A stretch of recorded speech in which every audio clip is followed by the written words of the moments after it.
হ্যাঁ আসুন।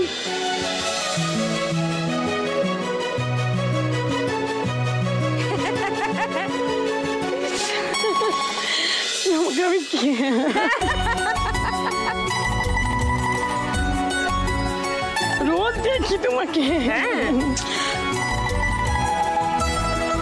Thank you so much, thank you. সবাই চলে এসো পোডিয়ামে। হ্যাঁ, কৃপা রানী, নমস্কার। নমস্কার সুদেশাদি, আমি একজন পটচিত্র শিল্পী। আমার বাড়ি বাঁকুড়া জেলার পাত্রসায় থানার বনবিরসিংহ গ্রামে। আমি মল্ল রাজবাড়ির একটা শাখা জামকুড়িতে বসবাস করেন। সেই রাজবাড়িতে রাজরাজেশ্বরী মায়ের যে দুর্গাপুজো হয়, সেই দুর্গাপুজো পটে পুজো হয়। আচ্ছা, রাজরাজেশ্বরী মায়ের মূর্তি আছে, ওটা 12 মাস পুজো হয়। কিন্তু দুর্গাপুজোর যে উৎসব হয় তখন কিন্তু আঁকা পটে পুজো হয়। সেই পটটা আমাদের শ্বশুরবাড়ির পরিবার বংশ পরম্পরায় তৈরি করে থাকেন। আমার শ্বশুরমশাইয়ের মৃত্যুর পর থেকে আমি তৈরি করছি এখন। দারুণ ইন্টারেস্টিং গল্প হবে কিন্তু। হ্যাঁ, কৃপা রানীর সব শুনবো, ডিটেলে শুনবো। আমার সব দর্শকরা বসে পড়েছেন শুনতে তোমাদের গল্প।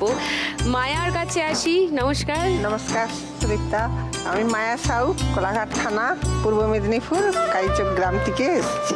আচ্ছা, ফুল চাষ নিয়ে থাকি। আচ্ছা, কি কি ফুলের চাষ করো? বেল ফুল, গাঁদা ফুল, আর দোপাটি, নানা রকম আরো অনেক বিভিন্ন ফুল। এখন বর্ষার সিজন বলেই বেল ফুলটা চাষ করি। এই ফুলগুলো চাষ করে আবার মালা করে মানে বিক্রি হয়। আর ঘরে মালা টালা তৈরি বা ফুল তোলা ওগুলা সব মানে আমি কালেকশন করি। তবে বৌমা আছে, আরো 50 জন মেয়ে কাজ করে। 50 জন? হ্যাঁ, ওই সব মালা গাঁথানোর জন্য, ফুল তোলার জন্য একা তো সম্ভব নয়, ওইগুলোকে ম্যানেজ করতে হয়। মানে বেশ বড় ব্যাপার তার মানে। আরে বাস, শুনতে হবে ডিটেইলে মায়াদির কথা আরো। পূর্ণিমাদি, নমস্কার। নমস্কার, আমি পূর্ব বর্ধমান কালনা থেকে এসেছি। আমার জুটের ব্যবসা, আমি জুট তৈরি করি। আচ্ছা, সব বাড়িতে লোক দিয়েও করাই। আচ্ছা, মেলা করি আমি, মানে মেলায় স্টল। মেলায় স্টল। আচ্ছা, কাঁপুনি কমেছে একটু? হ্যাঁ, কমেছে। আমার 3 ইউনিক মা লক্ষ্মীকে নিয়ে তাহলে খেলি আজকে ফার্স্ট রাউন্ডে টাকার খনি।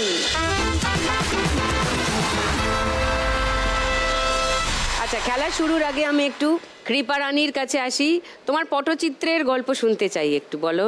জামকুড়ি যে রাজবাড়ি আছে, ওই রাজবাড়িটা হচ্ছে মল্ল রাজবাড়ির একটা শাখা। আমাদের গ্রাম থেকে 5-6 কিলোমিটার দূরে অবস্থিত। আমাদের গ্রাম হচ্ছে বনবীরসিংহ। তো বনবীরসিংহ গ্রামে আমি থাকি। রাজবাড়ি থেকে পট নিতে আসে আমার বাড়িতে। আচ্ছা, হ্যাঁ, মানে আনুষ্ঠানিকভাবে একদম পরম্পরায় যেমন তৈরি হয়, ওনাদের পট নিতে আসারও পরম্পরা আছে। আচ্ছা, আমার 1992 সালে বিয়ে হয়। তো ওনার ছেলে রোজগারের জন্য ওই লেদ মেশিনের কাজ শিখতে বাইরে চলে যায়। আচ্ছা, তাহলে তো পটের কাজ করতেই হবে।